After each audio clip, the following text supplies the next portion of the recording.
23. On the 4th and the 5th of the same month, more than 60,000 people, security personnel were sent in. And recently they have done it again. And there are notorious laws like Armed Forces Special Power Act, which give extraordinary power to the security personnel. Despite the presence of the 70,000 troops, new troops, besides the all deployed soldiers in such a tiny state, how is that 60,000 people have lost their homes? How is that the death toll continue to rise even today? We need to ask this. Instead, the Prime Ministers and his puppet regime in Manipur continue to say that, the peace is returning in the state, violence has gone down. These are part of his speeches on the floor of the House. If the toll the violence has gone down, how come the death toll continue to rise even today? When he first says that peace has returned, according to my own assessment that I have done with my team, when he said that the first time, there were 30,000 roughly who were homeless. And today is 60,000 plus. And death toll was below 100. Now it becomes 258. This doesn't count, it doesn't include those persons who are missing. Missing person में security का garrison से भी है. That's what I said. So who's going to be secure if you are not secure even within the campus of the largest military headquarters in Manipur? How safe are we? Now who's supposed to answer these questions? I said that is why on this platform I said don't blame a particular community. Blame their elites and politics. And most importantly, let's understand the meaning of government. Why do we have government? It is the responsibility of the government. Look at the Indian Constitution, Article 12. All your fundamental rights, that chapter begins with Article 12, trying to remind you what is state. And all the fundamental rights enshrined in the Constitution is an obligation on the state to protect and preserve and ensure those rights. इसीलिए उस fundamental rights का chapter का पहला article 12 में state का meaning को define किया गया उसमें. And now that state has completely absorbed of its responsibility. Not only that, it hurts me because as a student of social science, people say what was tribalism in Africa, communalism was in India. They essentialize the conflict between Hindus and Muslims, just as the conflict in Africa. As if those conflicts are a natural, essentialized part of those societies. Strange as it may seem, Indian scholars, one of the leading scholars of the post-colonial theory, they have been questioning such things, and they have reminded us that communalism in India is part of the process of the colonial state itself. There's nothing essential about that. और फिर बोलता है हमारा Prime Minister, as if this Kuki-Meitei conflict is a natural, essentialized part of that society. The fact is, it is a product of Indian state. Began with the colonial state during British, the way they classify people, the kind of laws they have injected, the consciousness and practices created, which the Indian state continued. Many of these communities were armed by the security personnel and forces and agencies to fight another group. Everybody knows this. If you read any expert on Northeast who wrote books, I can name one of them. Suvir Vomik, one of the prominent journalists. So he said that many of these groups, armed groups, were established to fight the Nagas and the Meitei armed groups. And you said this is an essentialized conflict. And you talk about the connection between the politician and the armed groups. How many of these Kuki MLAs have connection? Husband, wife is a member of the assembly, husband is the chairman of the armed group. how come that people were allowed to roam around with arms if it is not an implicit encouragement by the Indian state, whether it was in Imphal or outside? Now you need to ask these questions. So the problem in Manipur is not merely of a community crisis. The Indian state under the Modi-Saha duo is implicated in this violence, and that's why they are not stopping it. That we must continue said. जब तक मैं इस house का member बन के रहूँगा, I'm not going to keep quiet. I'll keep on raising these issues. And that is one of the way to do it is here. We here in Delhi, you shout in Imphal, nobody bothers. So the fact is that you must be here and speaking, and that's why we organize this.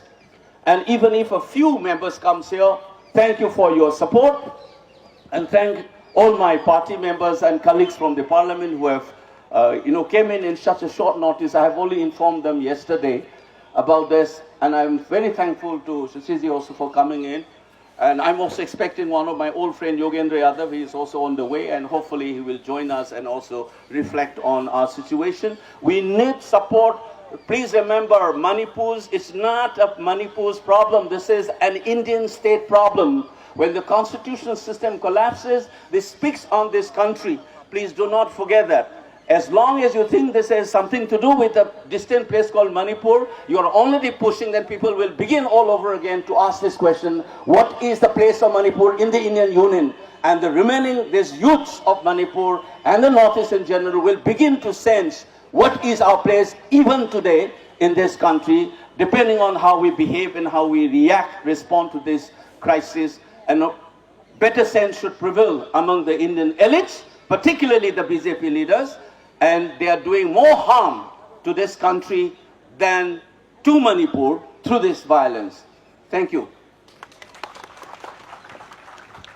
Thank you, sir, for your wonderful speech to share our pain of Manipur to all of us. We have with us the Mahila Congress delegations with us also. Puspa Singh, Umar, Soni, Priyanka, Priya, Neetu, Rivita, Pinky, and their teams. Thank you so much. Next, I request our Honorable MP, Shashi Tharoor, former Union Minister, sir, to say a few words. Thank you very much. Thank you. It was very moving to listen to my friend Professor Bimol speaking. He delivered a very impassioned speech in Parliament, his maiden speech, which had everyone in the House deeply moved. And I must say that today he has repeated some of the most essential points that explain why I am here in response to his invitation. As he admits at short notice, I've kept some people waiting in my office to come and see you all and express my solidarity with the people of Manipur. I'm honored to be sitting next to your distinguished former Chief Minister, Mr. Okrami Ibobi Singh. We have former PCC Chief Girish Shodanka here. There's so many senior people here. The Mahila Congress has come. We are all here to show our support and solidarity for the people of Manipur in this moment of distress. It's not just a moment, it's a long time. 3rd of May, 2023 is when the violence started. I remember speaking about it outside Parliament to our friends from the media when we had the monsoon session, saying, why is the government silent? So many people have been displaced. Over 60,000 people are sitting in refugee camps in their own country. It's an unacceptable privation. And by the way, those camps are very badly run. People are in great distress. I have received delegations from Manipur telling me how bad the conditions are in which people are living in those camps. On top of that, what are we seeing in Manipur today? A continuation of violence. I wrote an article for the global media about the situation in August of last year. At that time, the figure was under 150 people killed. Today, a year and 3 months later, it is up to 258 people killed. And yet the government is completely oblivious to what is happening.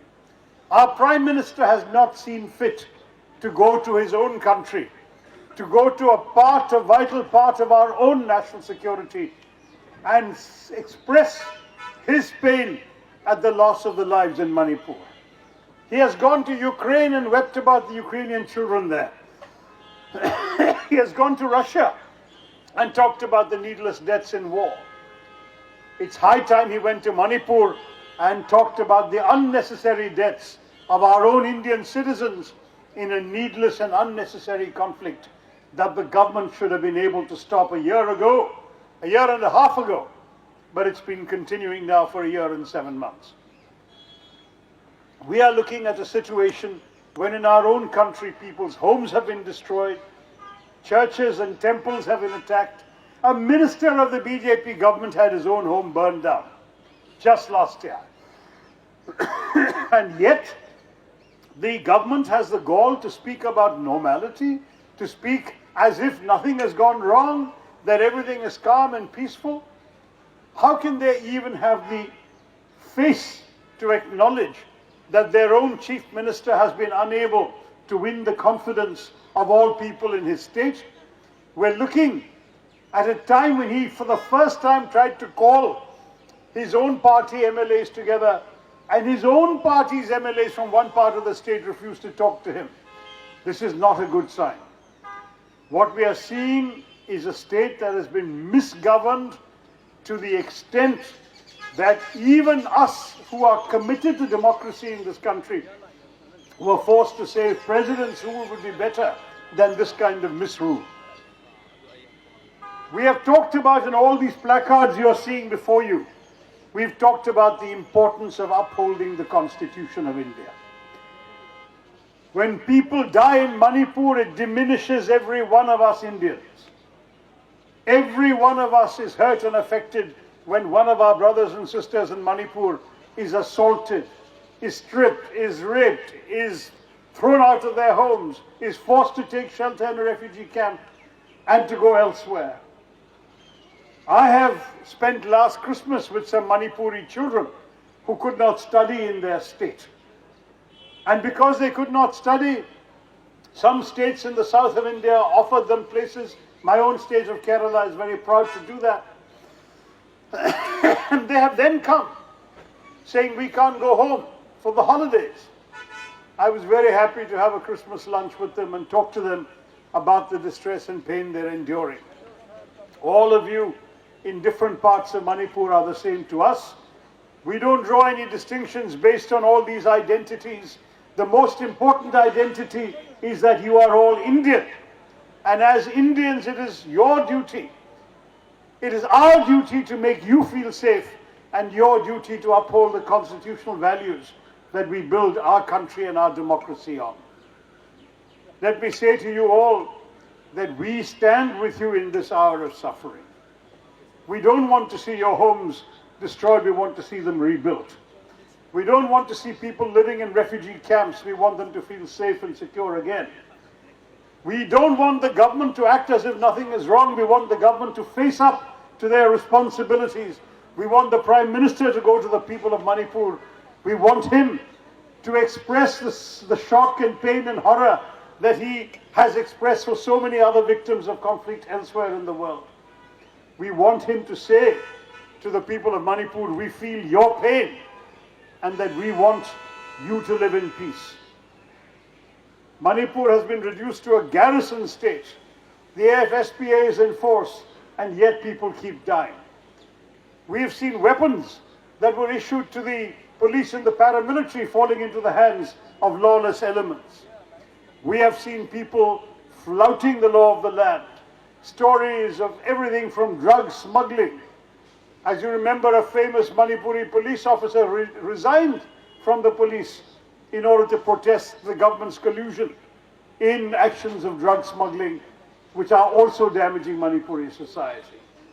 This is dysfunctional misgovernance in a vital state of India.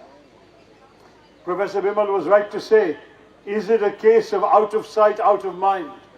Is Manipur too far from Delhi for the government to care about it? Or is it important for us to say, wherever you are in India, you belong with us, we belong with you, and we will try and do our best to keep you safe. This rally today is an action of solidarity with all of you because we feel your pain. And this action is to say to all of you, we are sorry you have suffered so much. Our government should be sorry they've allowed you to suffer so much. And we demand that our government should come and take the necessary steps to restore peace and tranquility and normal life for all of you in Manipur. मैं आपसे हिंदी में कोशिश नहीं किया बोलने को क्योंकि अभी कन्हैया भी आए हैं, वो अच्छी तरह आपको समझाएंगे कि हमारे देश में चीजें कैसे चलनी है। और मणिपुर का दुख हमारे दिल में भी है। ये तो मैं अंग्रेजी में आपको समझाने की कोशिश की, लेकिन आप हिंदी में भी सुनिए। मैं सिर्फ आपसे ये भी कहूंगा, दिल्ली इतनी दूर नहीं है मणिपुर से। जो कुछ मणिपुर में हुआ है 1 साल और 7 महीने से, ये यहाँ भी हमें महसूस हुआ है। We are here because India matters. Manipur is vital to India's future and to its security. Let us stand with the people of Manipur. Jai Hind! Jai Hind. Thank you, sir. We are happy to hear your love for Manipur, people of Manipur. I request the next speaker, Kanhaiya Kumar, AICC, in charge NSY.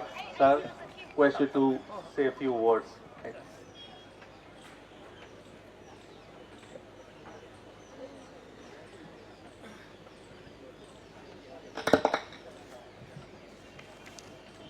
सबसे पहले तो जैसा कि हमारे Congress party के senior MP Shashi Tharoor जी ने कहा कि मैं आपसे, उन्होंने कहा कि हिंदी में बात करेंगे, लेकिन मैं आपसे हिंदी में बात करने की इजाज़त चाहता हूँ।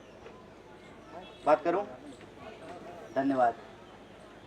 तो आप सबका जो मणिपुर से चल करके आज यहाँ दिल्ली के जंतर मंतर पे आए हैं, उन सभी साथियों का, इंडिया ब्लॉक के हमारे सभी मणिपुर के राजनीतिक दल के नेताओं और कार्यकर्ताओं का, और दिल्ली के जो सामाजिक कार्यकर्ता हैं, छात्र नौजवान हैं, राजनीतिक कार्यकर्ता हैं, जो मणिपुर के इस सवाल को अपना नैतिक समर्थन दे रहे हैं और मणिपुर के लोगों की न्याय की मुहिम में शामिल हैं, उन सबका भी हम कांग्रेस पार्टी की तरफ से और एनएसवाई की तरफ से बहुत बहुत आभार व्यक्त करते हैं।